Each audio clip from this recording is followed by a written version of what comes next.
Hello, I'm Sarah from South London Sling Library, and today I'd like to talk to you about using your Tula Explore Baby Carrier with your newborn baby.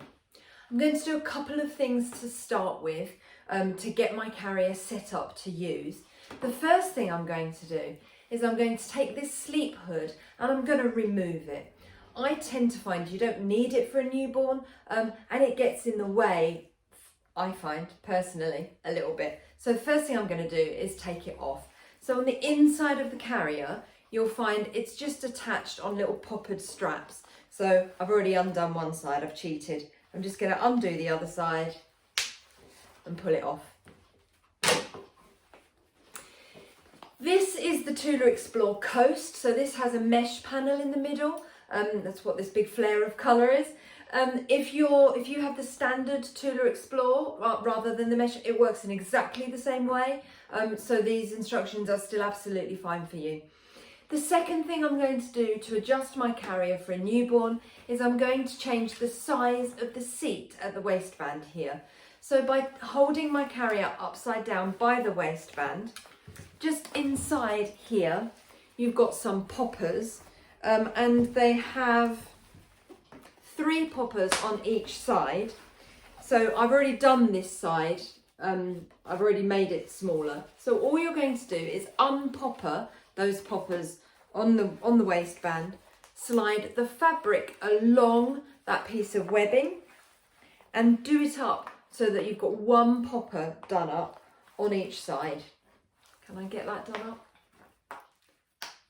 There we go, just needed to get the right angle on it. So that's the smaller seat. I have 1 popper done up on either side of that central section that's stitched in place. So that's now going to fit my smaller baby. So if I continue to hold that carrier upside down by the waistband, with the outside of the carrier, where the pocket and the little headrest are, with those against my body, I can then flip this waistband in towards me and put the carrier on.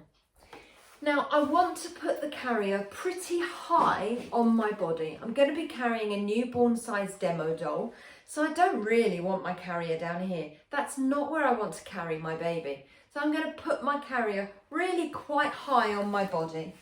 Take the strap behind me and get it buckled up. If you want to, if you find it easier, you can always bring that carrier around in front of you. Do it where you can see it and then twist it round behind you, adjust your top and tighten your carrier. So it doesn't have to be corset tight here, just snug enough so that it's not going to move around as you're wearing it. Now, Tulas have a back clip similar to this style of carrier. They have rucksack style straps and a clip that joins those 2 shoulder straps behind you. I have tiny little T-Rex arms. I can't get back clips done up for love nor money behind me. So I cheat. This is the primary way that I cheat. There are other ways to cheat carriers like this. And if you're interested in those other ways, I will link up here to the video I made of 4 different ways to get a carrier like this done up. But this is kind of the most popular one that I teach most frequently. I'm going to take that shoulder strap, the back clip on the shoulder straps, and I'm going to slide it all the way down so it's really low on those shoulder straps, like that. Then I'm going to take both sides of that back clip and I'm going to do it up in front of me where I can see it. Just makes it easier. In terms of how tight to have this back clip done up, when you hold your straps in front of you like that, you want these padded sections to be about shoulder width apart. So I'm actually going to tighten that a little bit. That for me, that's about right. If you want to, you can then take this extra piece of strap that's hanging on the on the back clip, and you can roll the strap like that. And then this little bit of elastic, really, do that again. Roll the strap. That little bit of elastic that's hanging on the side of the strap there, you can just pull that over that rolled section of strap, and that will keep it neat so it's not hanging down. And you'll find those on the ends of lots of straps. I think there's even one on the waist strap. Yeah, there is. So I mean, you can roll them all up and be really neat if you want to. I don't really, but anyway.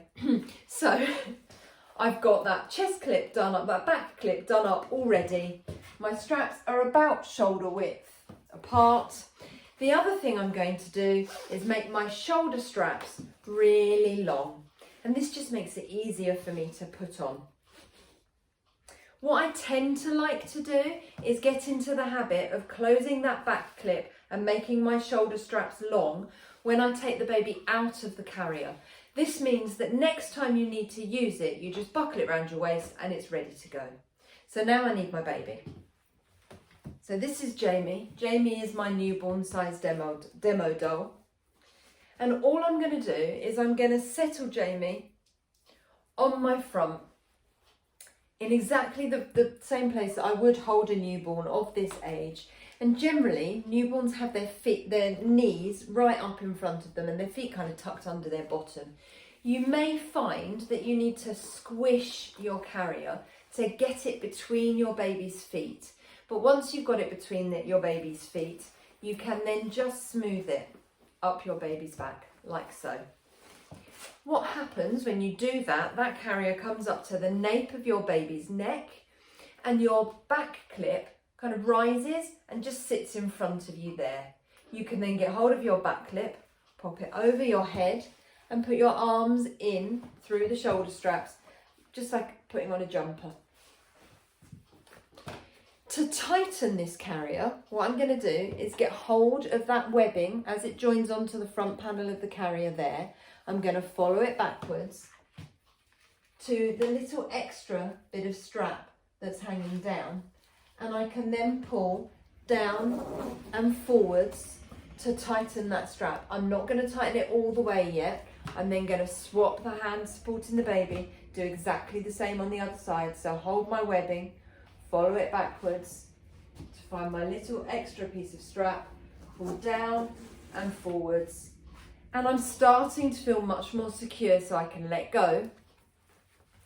And then I can get hold of both my shoulder straps and kind of fine tune the tightening. Once you've got it nice and snug, you should find that your straps are roughly the same length.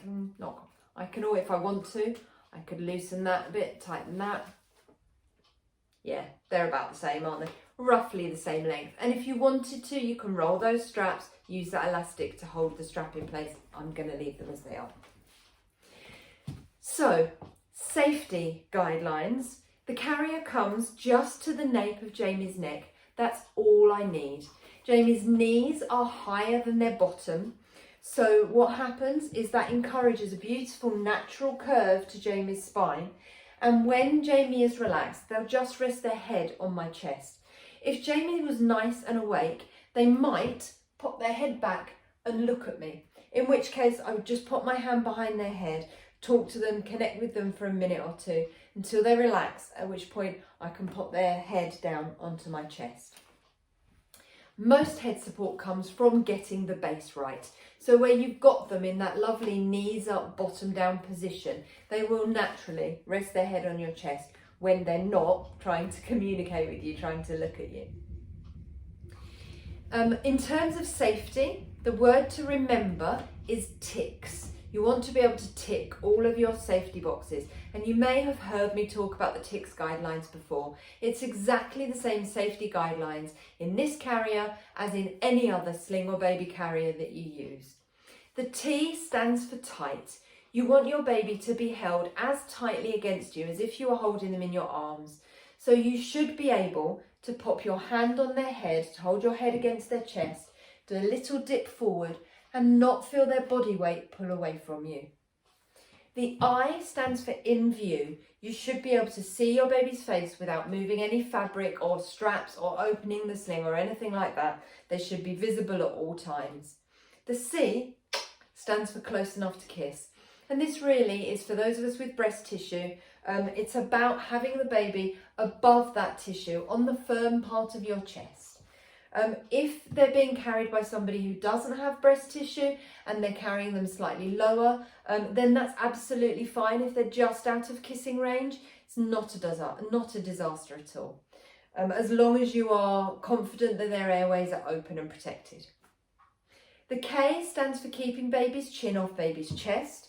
The easiest way to tell that baby's chin is off their chest is to do the ugly double chin manoeuvre and make sure that you can see the top half of your baby's face. And as long as you can see from their nose and up, then their chin is off their chest. The S is supported spine. If you pop a hand on your baby's back and lightly press, they don't have extra room to get closer to you, uncurl or sit up. And this is about not allowing them extra space in the sling that they could slump into, close their airways. If you need to do some stuff, say for example you're walking the dog and you need to pick up the inevitable mess from the floor, you need both hands, you need to bend down, you don't have a hand to put on your baby's head as you bend, you may want a little bit of additional head support. If you've left your hood at home, you've taken it off because it was getting in your way, you can use your head support here. So you can unpop this pillow from the front edge of the carrier, and just inside the strap here, there's a little pocket and there are some poppers. You can put that head pillow on those poppers as a little bit of temporary, can I do that? Here I can. A little bit of temporary head support. And all I've done there is I've done the back side, near the back of the baby's face, and I've left the front edge clear so that I can still very clearly see my baby's face. I'm not going to hem my baby in too much. It makes it much difficult to monitor their airways. If I wanted to, I could leave one side of that head pillow poppered down, and that's just enough that if I needed to bend down, that's going to give me the extra head support so that I don't have to hold my baby's head. And then once I'm upright again, I've dealt with the dog's mess or whatever it was I needed to pick up, I can always undo that. There we go. And fold it back down again. Oh, there we go. To take the carrier off, because I slid that clip nice and low on those straps, it's now round about bra strap height, which is very easy to get to. Can't do it with my left hand. Can I do it with my right with my splint on? Yes, I can. There we go. And then you can just slip your shoulder straps off and take your baby out. As I was saying, I find it quite useful to then prep the carrier for next time I'm going to need it. So back clip done up, shoulder straps long, and I'm ready to go for next time I need it. I hope that helps. If you'd like to borrow one of the Tula Explores, either the Coast or the standard versions that are just fully cotton panels, then you're more than welcome to. You can also find all the information about the services that we provide at South London Sling Library on our website at southlondonslings.co.uk. I hope that helps, and I'll see you soon. Bye.